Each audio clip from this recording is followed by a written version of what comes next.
So good morning guys. तो चलिए start करते हैं आज के यानी कि 14 अक्टूबर के इंपॉर्टेंट करंट अफेयर्स को। देखिए पहला प्रश्न क्या है।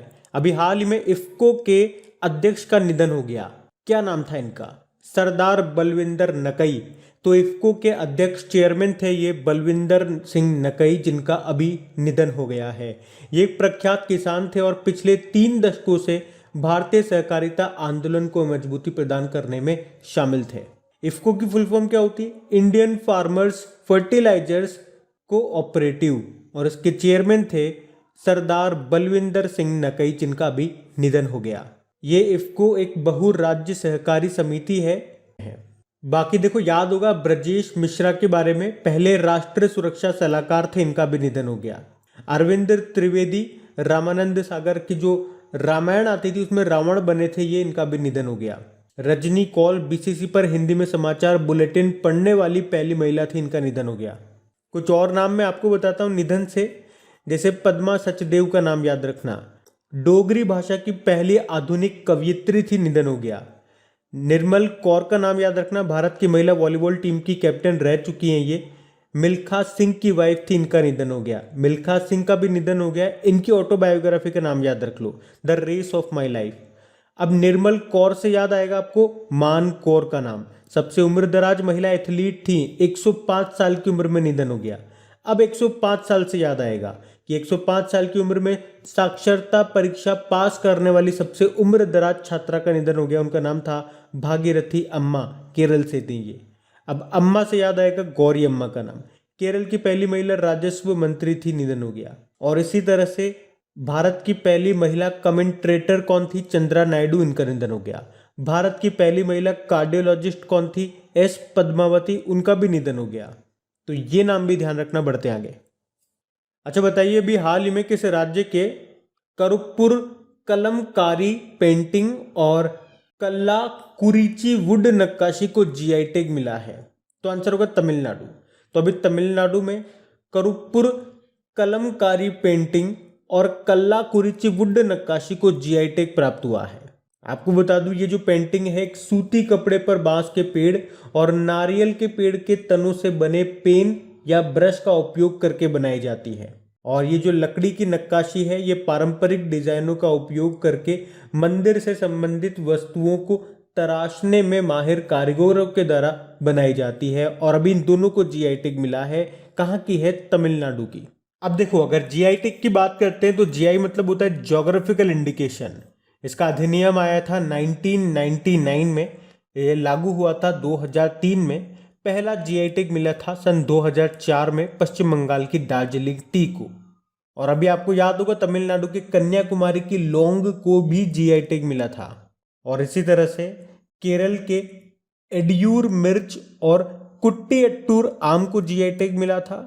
महाराष्ट्र के सफेद प्याज और वाडा कोलम चावल को जीआई टैग मिला था। और देखो चावलों से आपको याद होगा, एक तो ये हो गया महाराष्ट्र का वाडा कोलम चावल, इसी तरह से मध्य प्रदेश का चिन्नौर चावल, केरल का नावरा चावल, मणिपुर का काले चावल, असम का बोका चावल, और असम की ही है जुडीमा चावल से बनी वाइन।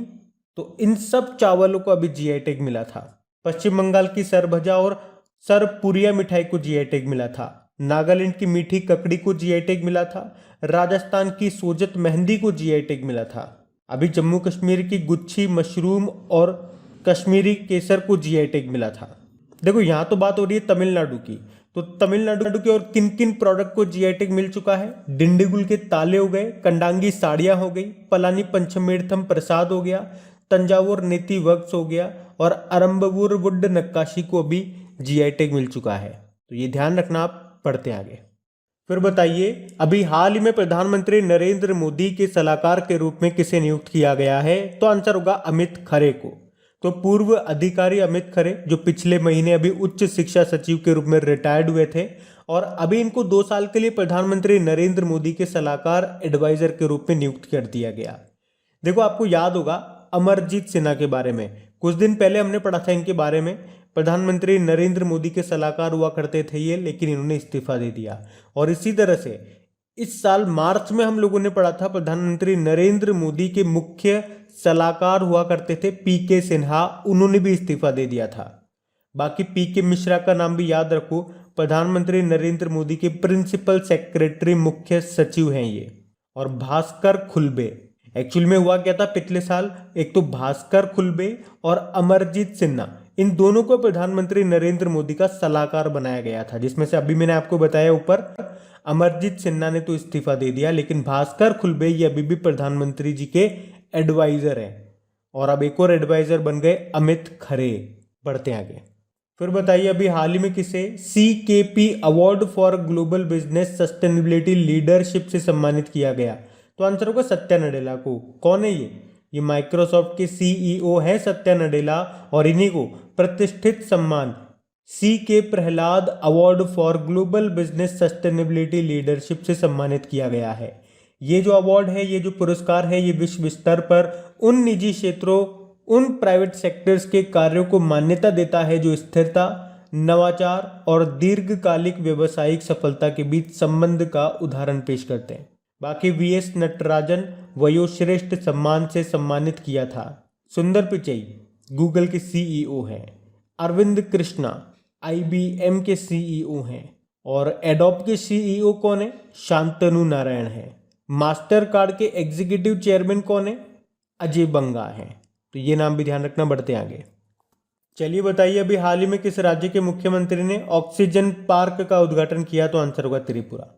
तो अभी त्रिपुरा के जो मुख्यमंत्री कौन? बिप्लब कुमार देव। उन्होंने अगरतला शहर के बाहरी इलाके में स्थिर साल बागान इलाके में एक ऑक्सीजन पार्क का उद्घाटन किया है।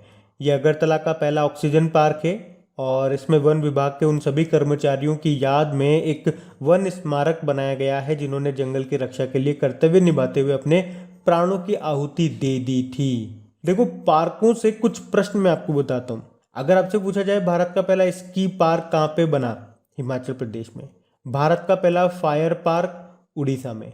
भारत का पहला पॉलिनेटर पार्क उत्तराखंड के हल्द्वानी में। भारत का पहला टायर पार्क पश्चिम बंगाल के कोलकाता में। भारत का पहला सैंड ड्यून पार्क गोवा में। भारत का पहला लाइकेन पार्क उत्तराखंड में। भारत का पहला स्पेस टेक पार्क केरल में। और इसी तरह से और भी कुछ पार्क हैं जो हमने 2021 में पढ़े रहते हैं। और एक बार फिर से आप लोगों को याद दिला दूं, देखो मैं अगर कोई वीडियो को पहली बार देख रहे हैं तो कि आपकी जो क्रेक एग्जाम एप्लीकेशन है वहां पे इन सभी पार्कों को लेकर के मैंने क्विज बना करके अपलोड कर दी है। 2021 में या 2020 में जितने भी इंपॉर्टेंट पार्क्स इस तरह से हम लोगों ने पढ़े ना, भारत का पहला ये पार्क, भारत का पहला वो पार्क, इन सब पे क्विज आपको मिल जाएगी।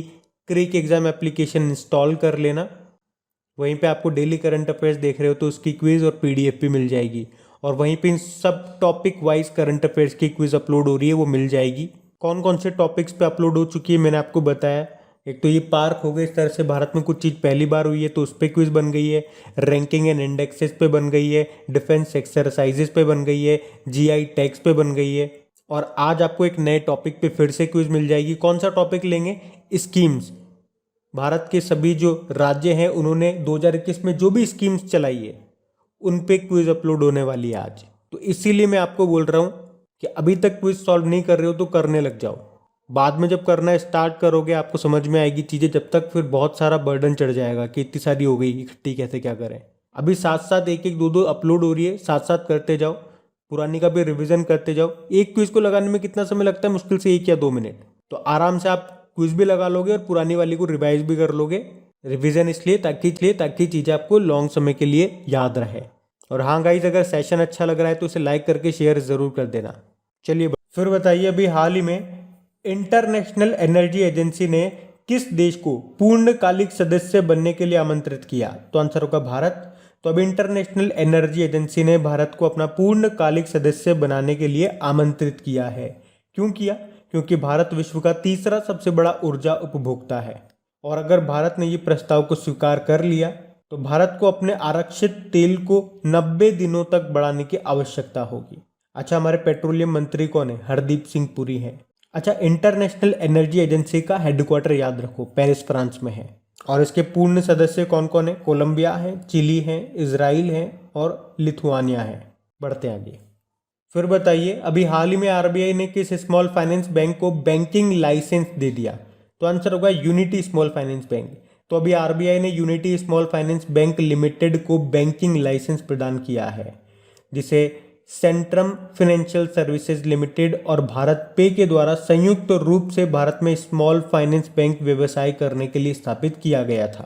देखो इसी तरह से सूर्योदय स्मॉल फाइनेंस बैंक की बात करें तो अभी health and wellness saving account सेवा को इसने शुरू किया था। उज्जीवन स्मॉल फाइनेंस बैंक की बात करें तो महिलाओं के लिए एक सेविंग अकाउंट शुरू किया था जिसका नाम था गरिमा। बाकी Equitas small finance bank NRI ग्राहकों को ऑनलाइन खाता खोलने की सुविधा देने वाला पहला स्मॉल फाइनेंस बैंक बना था ये। अभी इसने स्मृति मंधाना और रानी रामपाल को अपना ब्रांड एम्बेसडर भी बनाया था, तो ऐसे भी याद रखना। बढ़ते हैं आगे। चलिए अब बताइए, अभी हाल ही में किसे वेगन लेदर पहल के लिए पेटा इंडिया पुरस्कार मिलेगा? तो आंसर होगा जेम्स संगमा। तो अभी हाल ही में पेटा इंडिया ने मेघालय के जो पर्यावरण मंत्री हैं ये जेम्स पी.के. संगमा, इनको प्रोग्रेसिव बिजनेस कंसेप्ट अवार्ड देने का फैसला किया है।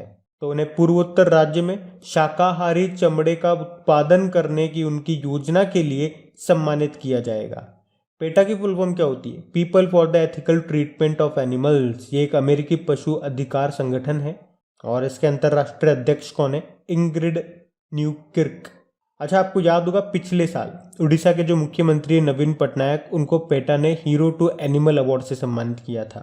बाकी आनंद कुमार आप जानते ही सुपर 30 के संस्थापक हैं।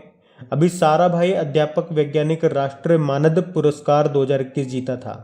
डीआरडीओ के अध्यक्ष हैं ये जी सतीश रेड्डी। आर्यभट्ट पुरस्कार मिला इनको, ध्यान रखना ये। बढ़ते आगे। चलिए बताइए, अभी हाल ही में किस राज्य ने सरकारी कर्मचारियों के राजनीति और चुनाव में भाग लेने पर प्रतिबंध लगाया? तो आंसर होगा हरियाणा। तो पिछले एक साल से अधिक समय से नए कृषि कानूनों को लेकर किसानों के विरोध का सामना कर रही हरियाणा सरकार ने अपने कर्मचारियों की राजनीति और चुनाव में भागीदारी पर प्रतिबंध लगा दिया है। किसने? हरियाणा ने। तो ये रहा मैप में हरियाणा। देखो हरियाणा की कैपिटल क्या है? चंडीगढ़ है। यहाँ के गवर्नर नए बने थे अभी बंडारू दत्तात्रेय और मुख्यमंत्री मनोहर लाल खट्टर हैं।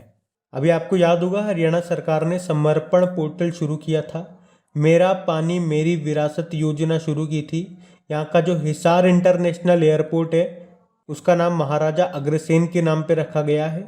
और प्रधानमंत्री कुसुम योजना के तहत ऑफ ग्रिड सोलर पंपों की स्थापना करने के मामले में देश में पहले स्थान पर आता हरियाणा। हरियाणा ने हर हित स्टोर योजना को शुरू किया था। देश का पहला ग्रेन एटीएम ये कहाँ पे लगाया गया? गुरुग्राम हरियाणा में। गुरुग्राम में आपको इंटरनेशनल सोलर अलायंस का हेडक्वार्टर मिलेगा। यहीं पे ही जन सहायक आपका सहायक एप्लीकेशन को लॉन्च किया गया था। प्राणवायु देवता पेंशन योजना ये हरियाणा में शुरू की गई थी। उसके अलावा संजीवनी परियोजना यहाँ पे शुरू की गई थी। कोरोना रोगियों के लिए आयुर्वेदिक टेलीमेडिसिन सुविधा को शुरू किया गया था। ऑक्सीजन ऑन व्हील्स पहल कहाँ पे शुरू की गई थी? हरियाणा के करनाल में। और करनाल में ही आपको नेशनल डेयरी रिसर्च इंस्टीट्यूट मिलेगा। तो एक प्रश्न का जवाब दो। वैसे कल ही हम लोगों ने पढ़ा था आंगनवाड़ी ऑन व्हील्स, ये जो पहल है ये कहाँ पे शुरू हुई है? बाकी बाल गृह में आने वाले बच्चों के लिए हरिहर योजना को शुरू किया गया था। यहाँ पे देश की पहली एयर टैक्सी सेवा शुरू हुई थी हिसार और चंडीगढ़ के बीच में। देखो हरियाणा में आपको सुल्तानपुर नेशनल पार्क मिल जाएगा, कालेसर नेशनल पार्क आपको यहाँ पे मिल जाएगा, दमदमा झील आपको यहाँ पे मिल जाएगी। और बेटी बचाओ बेटी पढ़ाओ ये पानीपत हरियाणा से शुरू हुई थी। कब? 22 जनवरी 2015 को। तो ये भी ध्यान रखना। बढ़ते आगे। फिर बताइए, अभी हाल ही में अंतर्राष्ट्रीय आपदा न्यूनीकरण दिवस ये कब मनाया गया? तो आंसर होगा 13 अक्टूबर को। तो हर साल याद रखना संयुक्त राष्ट्र के द्वारा 13 अक्टूबर को ये international day of disaster reduction के रूप में मनाया जाता है। इस बार की थीम क्या रही? विकासशील देशों के लिए उनके आपदा जोखिम और आपदा नुकसान को कम करने के लिए अंतर्राष्ट्रीय सहयोग। और देखो जब भी डेज की बात आई है, अक्टूबर के जितने भी डेज हमने मनाए सारे मैंने आपको रिवाइज करवाए, कल ही रिवाइज करवाए थे। तो आज आप कोशिश करो कमेंट बॉक्स में, वीडियो को 2 मिनट पॉज करके कमेंट बॉक्स में अक्टूबर के सारे इंपॉर्टेंट डेज टाइप करने की। अभी हम बढ़ते हैं आगे। फिर बताइए, अभी हाल ही में ऑस्ट्रिया के नए चांसलर किसे नियुक्त किया गया? तो आंसर होगा अलेक्जेंडर शालेनबर्ग को। आपको याद होगा सेबेस्टियन कुर्ज यहाँ के चांसलर हुआ करते थे, लेकिन उन्होंने इस्तीफा दे दिया था। तो अब उनके इस्तीफे के बाद अलेक्जेंडर शालेनबर्ग को ऑस्ट्रिया के चांसलर के रूप में चुना गया है। और इनके अलावा माइकल लिनहार्ट को देश का नया विदेश मंत्री बनाया गया है। बाकी नजला बोदेन ट्यूनीशिया की पहली महिला प्रधानमंत्री बनी, फूमियो किशिदा जापान के नए प्रधानमंत्री बने और निकोल पाशिन्यान आर्मेनिया के प्रधानमंत्री बने थे। लेकिन बात ऑस्ट्रिया की है तो ये रहा मैप में ऑस्ट्रिया, कैपिटल वियना है और देखो यहीं पे आपको ओपेक का हेडक्वार्टर भी मिलेगा। इंटरनेशनल एटॉमिक एनर्जी एजेंसी का हेडक्वार्टर यहीं पर ही तो है। यहाँ की करेंसी यूरो है और अब नए चांसलर बन गए कौन? Alexander Schallenberg. बढ़ते आगे। अच्छा बताइए अभी हाल ही में किस राज्य के मुख्यमंत्री ने सीएम द हैसी पहल शुरू की है? तो आंसर होगा मणिपुर। तो मणिपुर के जो मुख्यमंत्री हैं एन बीरेन सिंह, उन्होंने 12 अक्टूबर को सीएम द हैसी यानी कि मुख्यमंत्री को बताएं नाम से एक पहल शुरू की है। तो इसमें क्या होगा? तो इसमें मणिपुर के जो लोग हैं उनको एक हेल्पलाइन नंबर दिया जाएगा, उसके माध्यम से ये सीधे मुख्यमंत्री से जुड़ पाएंगे। तो मुख्यमंत्री से सीधे तौर पे जुड़ने के लिए ये एक मेगा नागरिक जुड़ाव पहल है। इसका लक्ष्य क्या है? अगले 2 महीनों में मणिपुर में कम से कम 50% परिवारों तक पहुंचना और उनसे जुड़ना। बात मणिपुर की है तो ये रहा मैप में मणिपुर। देखो मणिपुर की जो कैपिटल है वो इम्फाल है। मुख्यमंत्री एन बीरेन सिंह हो गए, गवर्नर कौन है? एल गणेशन नए बने थे। और अभी आपको याद भी होगा अभी मणिपुर के हाथी मिर्च को और तामेंगलोंग संतरे को जीआई टैग मिला था। अभी मणिपुर ने ही home isolation management mobile application को लॉन्च किया था, आजीविका सहायता योजना शुरू की थी, मोमा मार्केट मोबाइल एप्लीकेशन को लॉन्च किया था। देखो मणिपुर में एक लोकटक झील आपको मिलेगी, इसी को फ्लोटिंग लेक भी कहा जाता है और ये नॉर्थ ईस्ट इंडिया की सबसे बड़ी मीठे पानी की झील है। वैसे पूरे भारत की तो जम्मू कश्मीर की वुलर झील है मीठे पानी की। अच्छा बात करेंगे लोकटक झील में, इसमें दुनिया का एकमात्र तैरता हुआ नेशनल पार्क है जिसका नाम काबुल लामजाओ नेशनल पार्क है। मणिपुर का एक फेयांग गांव है जिसको भारत का पहला कार्बन पॉजिटिव टैग मिला था। अभी मैंने आपको बताया मणिपुर के हाथी मिर्च और एक संतरे को जीआई टैग मिला था, उससे पहले यहाँ के काले चावल को जीआई टैग मिला था।